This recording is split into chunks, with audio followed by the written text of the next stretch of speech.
I want to link this to a question that's coming from the audience right now, which is people look at this conflict, they see it as hundreds of miles away. They worry about increase in oil prices as a result. And someone asks, please help me explain to my 30-year-old son who works hard but cannot afford to buy even a small home why the US's leadership in overthrowing the Iranian government is putting America first. Why is this in America's interest? Well, President Trump spelt out in his address last night that this is, in some measure, a preemptive act to stop Iran acquiring nuclear weapons, as well as a battery of missiles that can deliver them, not only deliver them locally in the Middle East, but potentially further afield, potentially against European targets, as former Israeli Prime Minister Naftali Bennett pointed out in an interview earlier today.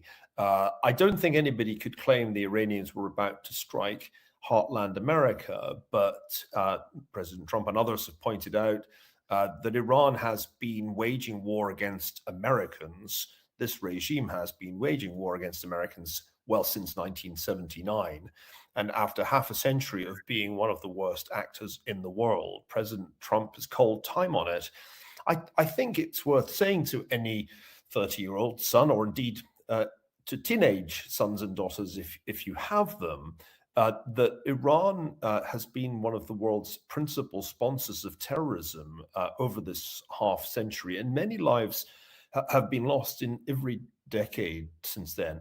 American lives. The Iranians were responsible for many of the deaths, for example, in Iraq, and certainly Iran was the principal sponsor of Hamas and Palestinian Islamic Jihad when they carried out the October 7th, 2023 attacks. So part of the answer to the question is that this regime was in the last chance saloon. And when they slaughtered nearly 40,000 of their own people in early January, crushing popular protests, I think the Iranian leadership lost what little shreds of legitimacy they had left. But there's another point which I think is not so explicitly emphasized by the president. That is that the United States is sending a global signal. It sent it to the Venezuelans, it's sending it to the Iranians, but I think the real recipients are in Moscow and Beijing. And the message is, do not mess with the United States. The United States has overwhelming military superiority. It has full spectrum dominance, and it will come for you if you cross its red lines. And I think Americans need to recognize the extent to which the United States lost that credibility, particularly under Presidents Obama and Biden, and getting it back, getting America's reputation back for being a superpower you don't mess with, that can save many American lives in the future. People wonder how an air campaign without American boots on the ground practically leads to regime change. And I want to put that question to you. Is the idea that these strikes destabilize the government and empower the people to overthrow? How do you see it playing out? That is certainly the theory. The president drew a very clear distinction, although it was implicit.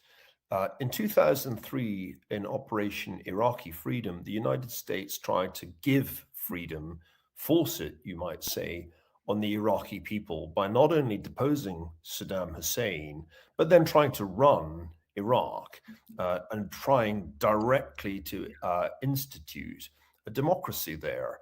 I think we would all agree that the outcome was not ideal. And although I think Iraq today is much less of a threat than the Iraq of Saddam Hussein, it still was a very expensive undertaking, and it cost American lives and also left many American soldiers badly injured and incapacitated. So this is not what we're doing here. What we're doing here is using air power in particular to give the Iranian people a chance to take their own freedom, to seize their own freedom by overthrowing the theocratic regime that has ruled over them since 1979. Is it certain to work? No, nobody can say with certainty that a people who just saw tens of thousands of presumably their bravest young people mown down in the streets of Tehran and other cities are going to try it again. Uh, it's possible you could get civil war. It's possible you could get complete chaos. There is clearly that risk. But I will say something that I don't think is said often enough. People say this has never succeeded. It's never been attempted, really, to try to change a regime with air power. Well, that's certainly true because we've never had the kind of precision in air power that we now have. The most impressive thing about not only what we're seeing today, but what we saw last year when Israel and the United States struck Iran is the incredible accuracy with which Israel and the United States can use air power to take out the people who run this evil, murderous regime. So it was never possible to do that. You couldn't do that to, say, Berlin in 1944.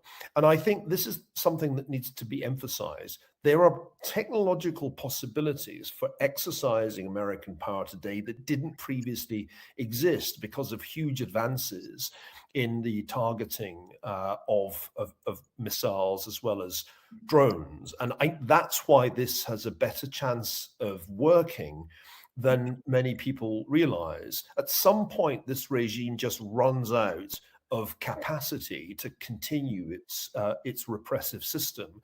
And President Trump is taking a gamble, no question, taking a gamble that he can tip over the Islamic Republic and have it changed to something else.